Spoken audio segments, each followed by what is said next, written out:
ये पेंगुइन जो अकेला माउंटेन्स की तरफ जा रहा है, ये कोई नॉर्मल पेंगुइन नहीं है। ये वीडियो इंटरनेट पे बहुत ज़्यादा वायरल हो रहा है। मैं आपको इसका कंटेक्स्ट बता देता हूँ। बेसिकली ये वीडियो डायरेक्टर वर्नर हर्जोग ने 2007 में अंटार्कटिका में शूट की है। ये कुछ ऐसा था जो इससे पहले कभी रिकॉर्ड नहीं हुआ है कि हज़ारों पेंगुइन की भीड़ में एक ऐसा पेंगुइन था जो ना कि खाने की तलाश में समंदर की ओर जा रहा था और ना ही अपनी कॉलोनी की ओर लौट रहा था। वो बस पहाड़ों की तरफ चल रहा था जो वहाँ से 70 किलोमीटर दूर थे।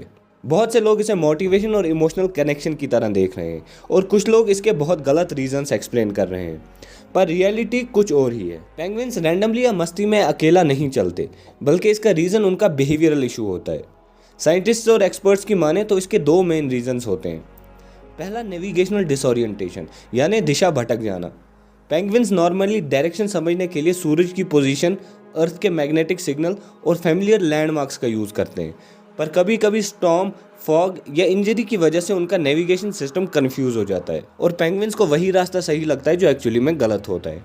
और कुछ केसेस में ये एक न्यूरोलॉजिकल डिसफंक्शन होता है जिसमें बैलेंस और सेंस ऑफ डायरेक्शन दोनों डिस्टर्ब हो जाते हैं, जिसकी वजह से एनिमल सेम डायरेक्शन में रिपीटेटिव मूवमेंट करता रहता है और अपनी डायरेक्शन को लेके कंफ्यूज हो जाता है। एक्सपर्ट्स का ये भी मानना है कि अगर उस पेंगुइन को कॉलोनी में वापस लाया जाता वो फिर भी उनसे अलग होकर माउंटेन्स की तरफ चला जाता। ऐसा क्यों? अब समझने वाली बात है। पेंगुइन पहले ही काफ़ी देर से डिसओरिएंटेड है और उसका इंटरनल नेविगेशन सिस्टम डिस्टर्ब हो चुका है, तो सिर्फ फिजिकली वापस लाना काफ़ी नहीं होता। मतलब उसका दिमाग अभी भी गलत डायरेक्शन को सही मान रहा होता है, इसीलिए कॉलोनी के पास छोड़ने के बाद भी वो फिर उसी गलत डायरेक्शन में चला जाता। ये ह्यूमंस में सीवियर कन्फ्यूजन या डेल्यूरियम जैसा होता है। कुछ लोग इसका रीज़न साइकोलॉजी के साथ रिलेट कर रहे हैं और बोल रहे हैं कि वो पेंगुइन अकेला रहना चाहता था तभी अलग रह रहा था। ये ह्यूमन साइकोलॉजी को एनिमल्स पे प्रोजेक्ट कर रहे हैं, जो कि बिल्कुल गलत कंसेप्ट है।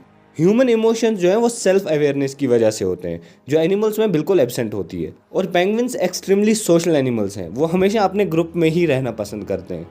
तो इस पेंगुइन का अकेला चलना कोई चॉइस नहीं, बल्कि एक बायोलॉजिकल रीज़न है। इंटरनेट पे कुछ भी ज्ञान मत सुनो। रियल और एथेंटिक साइंटिफिक फैक्ट्स और नॉलेज के लिए चैनल को सब्सक्राइब करो।